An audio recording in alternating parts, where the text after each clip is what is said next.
ನಂದೇ ದರ್ಬಾರ್, ನಾನು ಹೇಳ್ದಂಗೆ ನಡೆಯುತ್ತೆ, ಡೋಂಟ್ ವರಿ ಬಾಸ್.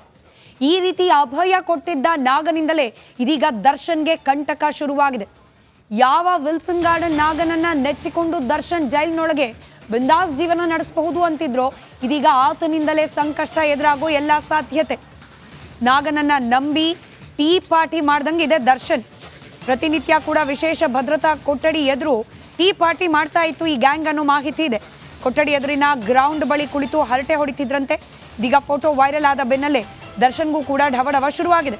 ಜೈಲಿನ ಒಳಗಿನ ರಹಸ್ಯದ ಕೋಟೆ ಉರುಳೋ ಭಯ ಶುರುವಾಗಿದೆ. ಅನುಮಾನ ಸಹಜ. ಪರಪನಾಗ್ರಹಾರ ಕಾರಾಗೃಹದಲ್ಲಿ ಕೇವಲ ದರ್ಶನ್ ಒಬ್ಬರೇ ಅಲ್ವಲ್ಲ VVIP ಇರೋದು, ಅನೇಕರಿದ್ದಾರೆ. ಇನ್ನು ಪವಿತ್ರ ಗೌಡ ದರ್ಶನ್ ಡೈಲಿ ಮೀಟ್ ಆಗ್ತಿದ್ದಾರೆ ಅನ್ನೋ ರೀತಿಯ ಅಂತೆ ಸುದ್ದಿ ಬರ್ತಿತ್ತು. ಇದೀಗ ಈ ಫೋಟೋ ವೈರಲ್ ಆದ ಬೆನ್ನಲ್ಲೇ ಜೈಲಿನ ಒಳಗೂ ಕೂಡ ಬಿಂದಾಸ್ ಜೀವನವನ್ನ ನಡೆಸಲಿಕ್ಕೆ ದರ್ಶನ್ಗೆ ವ್ಯವಸ್ಥೆಯನ್ನ ಮಾಡಿಕೊಡಲಾಗಿದೆ ಅನ್ನೋದಕ್ಕೆ ಅನುಮಾನ ಬಹಳ ಕಮ್ಮಿ ಉಳಿದಿದೆ. ಮತ್ತಷ್ಟು ಡೀಟೇಲ್ಸ್ನೊಂದಿಗೆ ನನ್ನ ಕಲೀಗ್ ದಿವಿತ್ ನೇರ ಸಂಪರ್ಕದಲ್ಲಿದ್ದಾರೆ. ದಿವಿತ್, ಯಾವನಾಗ ಇಡೀ ಜೈಲೇ ನಂದು ಬಾಸ್, ಡೋಂಟ್ ವರಿ ಅಂತ ಹೇಳಿದ್ನು, ಆತನಿಂದಲೇ ಇದೀಗ ದರ್ಶನ್ಗೆ ಟೆನ್ಷನ್. ಡೀಟೇಲ್ಸ್ ಕೊಡೋದಾದ್ರೆ.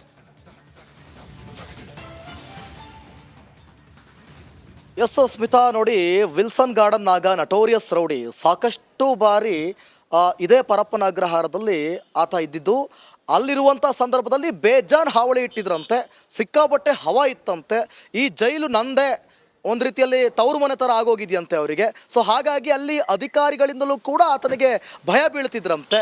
ಆದರೆ ದರ್ಶನ್ದೊಂದು ಪ್ರತಿ ಇದಿದೆ, ನೀವು ಯಾವಾಗಲೂ ಕೂಡ ಗಮನಿಸಿರ್ಬೋದು. ಎಲ್ಲೇ ಇಂಟರ್ವ್ಯೂಗಳಲ್ಲಿ ಅಥವಾ ಅವ್ರು ಹೇಳಿಕೆ ಕೊಡುವಂಥ ಸಂದರ್ಭದಲ್ಲಿ ನನ್ನ ಜೊತೆ ಇದ್ದವರೇ ನನಗೆ ಮೋಸ ಮಾಡಿದ್ರು ಅಥವಾ ಅನ್ಯಾಯ ಮಾಡಿದ್ರು, ಬೆನ್ನಿಗೆ ಚೂರಿ ಹಾಕಿದ್ರು ಅನ್ನೋ ಮಾತುಗಳನ್ನು ನೀವು ಕೇಳಿರ್ಬೋದು. ಇವತ್ತು ಜೈಲಲ್ಲಿದ್ದರೂ ಕೂಡ ಕೆಟ್ಟ ಮೇಲೂ ಬುದ್ಧಿ ಬರಲಿಲ್ಲ ಅನ್ನೋ ಮಾತಿನಂತೆ ಜೈಲಲ್ಲಿದ್ದರೂ ಕೂಡ ತಾನು ಯಾರನ್ನು ನಂಬಬೇಕು, ತಾನು ಹೇಗಿರಬೇಕು, ಏನು ಮಾಡಬೇಕಿತ್ತು, ತಾನು ಬಚಾವಾಗೋಕ್ಕೆ ಅಥವಾ ನಾನು ಒಳ್ಳೆಯವನು ಅಂತ ನಿರೂಪಿಸ್ಕೊಳ್ಳೋಕ್ಕೆ ಏನು ಮಾಡಬೇಕಿತ್ತು ಅದನ್ನು ಮಾಡಲಿಲ್ಲ. ಅದು ಬಿಟ್ಟು ರೌಡಿಗಳ ಸಂಘ ಮಾಡಿ ಈ ಕಡೆ ದರ್ಶನ್ಗೂ ಟೆನ್ಷನ್ನು, ಈ ಕಡೆ ಈಗ ವಿಲ್ಸನ್ ಗಾರ್ಡನ್ ನಾಗನಿಗೂ ಕೂಡ ಟೆನ್ಷನ್ ಬರುವಂಥ ಪರಿಸ್ಥಿತಿ ನಿರ್ಮಾಣ ಆಗಿದೆ.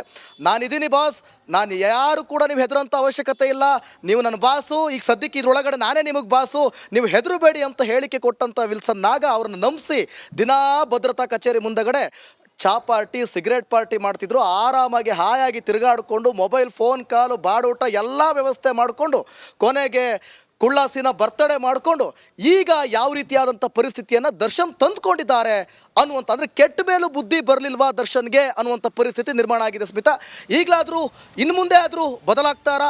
ಅದಕ್ಕಂತೂ ಸದ್ಯಕ್ಕೆ ಉತ್ತರ ಇಲ್ಲ. ಆದರೆ ಒಟ್ಟಲ್ಲಿ ಇಬ್ಬರಿಗೂ ಕೂಡ ಈಗ ಟೆನ್ಷನ್ ಅಂತೂ ಶುರುವಾಗಿದೆ. ಸ್ಮಿತಾ, ರೈಟ್, ಧನ್ಯವಾದ ದಿವಿತ್ ಮಾಹಿತಿಗಾಗಿ.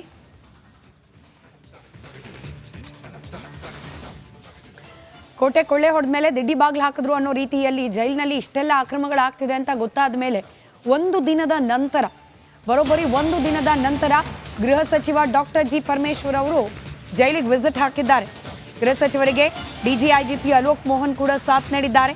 ದರ್ಶನ್ ಫೋಟೋ ವೈರಲ್ ಆಗಿದ್ದಕ್ಕೆ ಅಧಿಕಾರಿಗಳ ವಿರುದ್ಧ ಕಿಡಿಕಾರಿದ್ದಾರೆ ಗೃಹ ಸಚಿವರು. ಜೈಲು ಅಧಿಕಾರಿಗಳ ಅವರನ್ನು ನೋಡಿದ ತಕ್ಷಣ ಪರಮೇಶ್ವರ್ ಗರಂ ಆಗಿದ್ದಾರೆ ಅನ್ನೋ ಮಾಹಿತಿ ಇದೆ.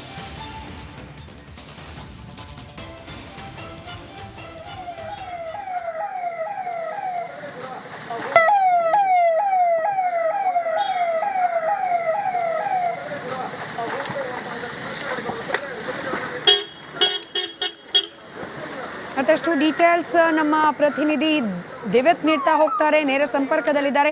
ದಿವಿತ್, ಪರಮೇಶ್ವರ್ ಸಾಹೇಬ್ರು ಬಂದ್ರು, ಅಲ್ಲಿರೋ ಅಧಿಕಾರಿಗಳ ಮೇಲೆ ಗರಂ ಆದ್ರಂತೆ. ಒಂದು ರೊಟೀನ್ ಪ್ರಾಸೆಸ್, ಅಂದ್ರೆ ನಾನು ಹೋಗಿದ್ದೀನಿ, ಅಲ್ಲೆಲ್ಲ ಸರಿ ಮಾಡಿದ್ದೀನಿ ಅಂತ ಹೇಳಿ ಜನರನ್ನ ನಂಬಿಸೋ ಪ್ರಯತ್ನ. ಯಾಕಂತಂದ್ರೆ ಇದು ರೊಟೀನ್ ವರ್ಕ್, ಪ್ರತಿನಿತ್ಯ ಕೂಡ ಕಾನೂನನ್ನ ಪಾಲನೆ ಮಾಡಲೇಬೇಕಾದ ನಿಯಮ. ಅದಾಗ್ತಾ ಇದೆಯಾ ಇಲ್ವಾ ಅನ್ನೋದನ್ನ ಮಾನಿಟರ್ ಮಾಡಬೇಕಾಗಿರೋ ಜವಾಬ್ದಾರಿ ಗೃಹ ಸಚಿವರಿಗೂ ಕೂಡ ಇರುತ್ತೆ. ನಿನ್ನೆ ಎಲ್ಲ ವೈರಲ್ ಆದ್ಮೇಲೆ ಇವತ್ತು ವಿಸಿಟ್. ದಿವಿತ್,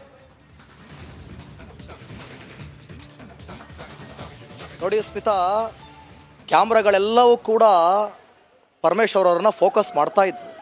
ಆದರೆ ನಿಜಕ್ಕೂ ಕೂಡ ಅವ್ರು ಗರಂ ಆಗಿದ್ದು ಯಾರ ಮೇಲೆ ಗೊತ್ತಾ? ಕರ್ನಾಟಕ ಪೊಲೀಸ್, ಅಂದರೆ ಇಲ್ಲಿ ಸ್ಟೇಷನ್ ಇದೆಯಲ್ಲ ಪರಪ್ಪನಗರ ಸ್ಟೇಷನ್, ಅವರಿಗೂ ಜೈಲಾಧಿಕಾರಿಗಳಿಗೂ ಸಂಬಂಧನೇ, ಒಳಗಡೆ ನಡೆದಿರುವಂಥ ಘಟನೆಗೂ ಸಂಬಂಧನೇ ಇಲ್ಲ. ಅವರಿಗೆ ಹೋಗಿ ಅವರು ಗರಂ ಆದರೆ ಅದೇನು ತೋರ್ಪಡಿಕೆ ಗರಮ, ಈಗ ಆಗಿರುವಂಥ ಮುಜುಗರನ್ನು ಮುಚ್ಕೊಳ್ಳೋವಂಥ ಕೆಲಸನ ಗೊತ್ತಿಲ್ಲ.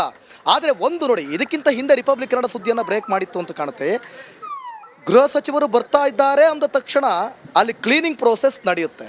ಅಂದರೆ ಕ್ಲೀನ್ ಮಾಡಬೇಕು ಅನ್ನುವಂಥ ಪರಿಜ್ಞಾನವೂ ಕೂಡ ಜೈಲು ಅಧಿಕಾರಿಗಳಿಗಾಗಲಿ ಸಂಬಂಧಪಟ್ಟ ಸಿಬ್ಬಂದಿಗಳಿಗಾಗಿ ಇರಲಿಲ್ಲ. ಅಂದರೆ ಯಾರು ಒಬ್ಬರು ನಾಯಕರು ಪ್ರತಿನಿಧಿ ಬರ್ತಾರೆ ಅಂದರೆ ಮಾತ್ರ ಕ್ಲೀನ್ ಮಾಡೋದಾ ಅಥವಾ ವ್ಯವಸ್ಥೆಯನ್ನು ಗಟ್ಟಿಗೊಳಿಸೋದಾ, ರೂಲ್ಸ್ ರೆಗ್ಯುಲೇಷನನ್ನು ಗಟ್ಟಿ ಮಾಡೋದಾ ಗೊತ್ತಿಲ್ಲ. ಆದರೆ ಗೃಹ ಸಚಿವರು ಏಕಾಏಕಿಗೆ ಸಡನ್ಲಿ ಬಂದರು, ಅವರಿಗೆ DG-IGP ಅಲೋಕ್ ಮೋಹನ್ ಸಾಥ್ ಕೊಟ್ಟರು. ಈಗ ನೇರವಾಗಿ ಒಳಗಡೆ ಹೋಗಿದ್ದಾರೆ. ಅಲ್ಲಿ IDGP ಮಾಲಿನಿ ಕೂಡ ಇದ್ದಾರೆ, ಬಂದಿಖಾನೆಯ ಪ್ರಮುಖ ಹೆಡ್ ಆದಂಥವ್ರವರು ಅವರು ಕೂಡ ಇದ್ದಾರೆ.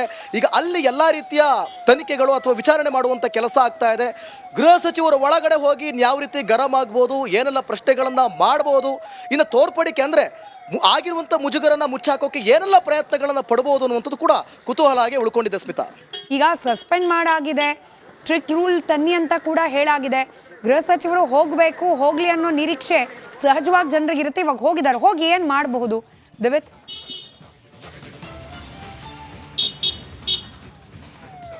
ಸ್ಮಿತಾ, ಇಲ್ಲಿ ಬಹಳ ಪ್ರಮುಖವಾಗಿ ನೋಡಿ, ಇದು 22 ವರ್ಷಗಳಿಂದಲೂ ಕೂಡ ನಡೆಯುತ್ತಿರುವಂತಹ ಕಳ್ಳಾಟ ಅಂತ ಇಲ್ಲಿರೋರು ಹೇಳ್ತಾ ಇದ್ರು. ಇದು ಈಗ ನೀವು ಇದು ಮಾಡೋ ದರ್ಶನ್ ವಿಚಾರಕ್ಕೆ ಸಂಬಂಧಪಟ್ಟಂಗಲ್ಲ, ಇದು ದರ್ಶನ್ದು ಕೇವಲ ಉದಾಹರಣೆ ಅಷ್ಟೇ. ಇದು ಆಗ್ಲಿಂದನೂ ಕೂಡ ನಡೆಯುತ್ತಿರುವಂಥ ಕಳ್ಳಾಟ. ಇದನ್ನು ತೋರಿಸೋದಕ್ಕೂ ಅಥವಾ ಯಾವುದೇ ರೀತಿ ನಮಗೆ ತೋರಿಸೋದಕ್ಕೂ ಒಂದು ವ್ಯವಸ್ಥೆ ಇರಲಿಲ್ಲ ಅಥವಾ ಅವಕಾಶ ಇರಲಿಲ್ಲ. ಇದು ಪರಮೇಶ್ವರ್ ಅವರು ಇವಾಗ ಬಂದಿರ್ಬೋದು, ತನಿಖೆ ಮಾಡಿಸ್ತಿರ್ಬೋದು ಅಥವಾ ಏನೋ ಇನ್ಸ್ಟ್ರಕ್ಷನ್ಗಳನ್ನು ಕೊಡ್ತಾ ಇರ್ಬೋದು. ನಾನು ಆಗ್ಲಿಂದಲೂ ಕೂಡ ಪ್ರತಿ ಲೈವಲ್ಲೂ ಹೇಳ್ತಾ ಇದ್ದೀನಿ, ತನಿಖೆ ಮಾಡೋಕ್ಕೆ ಬಂದಂಥ ಅಧಿಕಾರಿಗಳು ಯಾರು? ಈ ಹಿಂದೆ ಇದೇ ಆರೋಪವನ್ನು ಹೊತ್ಕೊಂಡು ಜೈಲಾಧಿಕಾರಿ ಆಗಿದ್ದಂಥವ್ರು, ಅದೇ ಆರೋಪಗಳನ್ನು ಹೊತ್ತವರು ತನಿಖೆ ಬಂದು ಮಾಡ್ತಾರೆ, ಇಲ್ಲಿ ಸರಿಯಾದ ನ್ಯಾಯ ಕೊಡಿಸ್ತಾರೆ, ವ್ಯವಸ್ಥೆಯನ್ನು ಸರಿ ಮಾಡ್ತಾರೆ ಅಂದರೆ ನಂಬುವಂಥ ವಿಚಾರಣ ಇದು? ಅಥವಾ ಇದು ಕೂಡ ತೋರ್ಪಡಿಕೆಯ ಕಾಟಾಚಾರಣ? ಇವ್ಯಾವು ಕೂಡ ಅಂದರೆ ಈ ಹಿಂದೆ ಆರೋಪವನ್ನು ಹೊತ್ತ ಅಧಿಕಾರಿಗಳೇ ಬಂದು ತನಿಖೆ ಮಾಡ್ತಿದ್ದಾರೆ ಅನ್ನೋ ವಿಚಾರ ಗೃಹ ಸಚಿವರಿಗೆ ಇನ್ನೂ ಮುಟ್ಟಿಲ್ವಾ? ಇದು ಸಾಕಷ್ಟು ಅನುಮಾನಾಸ್ಪದ. ಮತ್ತೆ ತೋರ್ಪಡಿಕೆನೇ ಮಾಡ್ತಿದ್ದಾರೆ. ಎಲ್ಲವೂ ಕಾಟಾಚಾರ ಅನ್ನುವಂಥದ್ದು ಮೇಲ್ನೋಟಕ್ಕೆ ಕಾಣ್ತಾ ಇದೆ. ಅಂದರೆ ಸರ್ಕಾರಕ್ಕೂ ಇದರಿಂದ ಕೆಟ್ಟ ಹೆಸರು ಬರಬಾರ್ದು, ಕಾನೂನು ವ್ಯವಸ್ಥೆಗೂ ಕೂಡ ಈ ರೀತಿ ಆಗಿದೆಯಲ್ಲ ಪರಿಸ್ಥಿತಿ ಅನ್ನೋದು ಕೂಡ ಆಗಬಾರ್ದು ಅನ್ನೋ ನಿಟ್ಟಲ್ಲಿ ಬಂದು ಜಸ್ಟ್ ತೋರ್ಪಡಿಕೆಗೋಸ್ಕರ ಗೃಹ ಸಚಿವರು ಬಂದಿದ್ದಾರೆ ಅನ್ನುವಂಥದ್ದು ಪ್ರಶ್ನೆ. ಒಳಗಡೆ ಹೋಗಿ ಏನು ಮಾಡ್ತಾರೆ, ಯಾವ ನಿಟ್ಟಿನಲ್ಲಿ ಕ್ರಮವನ್ನು ತೆಗೆದುಕೊಳ್ತಾರೆ ಅನ್ನುವಂಥದ್ದನ್ನ ಕಾದು ನೋಡಬೇಕಾಗುತ್ತೆ ಸ್ಮಿತಾ. ರೈಟ್, ಧನ್ಯವಾದ ದಿವಿತ್ ಮಾಹಿತಿಗಾಗಿ. ಪರಪ್ಪನ ಅಗ್ರಹಾರ ಕಾರಾಗೃಹದಲ್ಲಿ ರಾಜಾತಿಥ್ಯವನ್ನು ಅನುಭವಿಸುತ್ತಿದ್ದಾರೆ ದರ್ಶನ್ ಅನ್ನೋ ಸುದ್ದಿ ವೈರಲ್ ಆಗ್ತಾ ಇದ್ದ ಹಾಗೆ, ಜನರ ಬಳಿಗೆ ತಲುಪ್ತಾ ಇದ್ದ ಹಾಗೆ ಇದೀಗ ದರ್ಶನ್ ಅವರನ್ನ ಬೇರೆ ಜೈಲಿಗೆ ಶಿಫ್ಟ್ ಮಾಡೋ ಪ್ರಕ್ರಿಯೆ ಪ್ರಾರಂಭ ಆಗ್ತಾ ಇದೆ. ಖುದ್ದು ಮುಖ್ಯಮಂತ್ರಿಗಳ ಈ ಬಗ್ಗೆ ಮಾತನಾಡಿದ್ದಾರೆ. ಹಿಂಡಲಗ ಜೈಲಿಗೆ ಶಿಫ್ಟ್ ಆಗ್ತಾರಾ ನಟ ದರ್ಶನ್ ಅನ್ನೋ ಅನುಮಾನ ಇದೆ. ರೇಣುಕಾಸ್ವಾಮಿ ಕೊಲೆ ಕೇಸ್ನಲ್ಲಿ ಸದ್ಯಕ್ಕೆ ಆರೋಪಿ ಸಂಖ್ಯೆ 2 ದರ್ಶನ್. ರಾಜಾತಿಥ್ಯದ ಫೋಟೋ ವಿಡಿಯೋ ವೈರಲ್ ಆದ ಬೆನ್ನಲ್ಲೇ ಇದೀಗ ಹಿಂಡಲಗ ಜೈಲಿಗೆ ಶಿಫ್ಟ್ ಮಾಡುವ ಪ್ರಯತ್ನ ಮಾಡಲಾಗ್ತಾ ಇದೆ. ಬಂದಿಖಾನೆ ಇಲಾಖೆ ಅಧಿಕಾರಿಗಳಿಂದ ಶಿಫ್ಟ್ ಮಾಡಲಿಕ್ಕೆ ಪ್ಲಾನ್ ಮಾಡಲಾಗಿದೆ. ದರ್ಶನನ್ನ ಬೇರೆಡೆಗೆ ಸ್ಥಳಾಂತರಿಸುವಂತೆ ಸಿಎಂ ಕೂಡ ಸೂಚನೆ ನೀಡಿದ್ದಾರೆ. ಹೀಗಾಗಿ ಹಿಂಡಲಗ ಜೈಲಿಗೆ ಶಿಫ್ಟ್ ಆಗ್ತಾರಾ ನಟ ದರ್ಶನ್? ಸದ್ಯಕ್ಕಿರುವ ಕುತೂಹಲ ಇದು. ಹಿಂಡಲಗ ಜೈಲಿನಲ್ಲಿ 15 ಅಂಧೇರಿ ಸೆಲ್ಗಳು ಖಾಲಿ ಇದೆಯಂತೆ. ಖಾಲಿ ಇರುವ ಸೆಲ್ಗಳ ಬಗ್ಗೆ ಜೈಲಿನ ಅಧಿಕಾರಿಗಳು ಮಾಹಿತಿಯನ್ನು ಕಲೆ ಹಾಕಿದ್ದಾರೆ. ಮತ್ತಷ್ಟು ಡೀಟೇಲ್ಸ್ ನಮ್ಮ ಪ್ರತಿನಿಧಿ ಮೈಲಾರಿ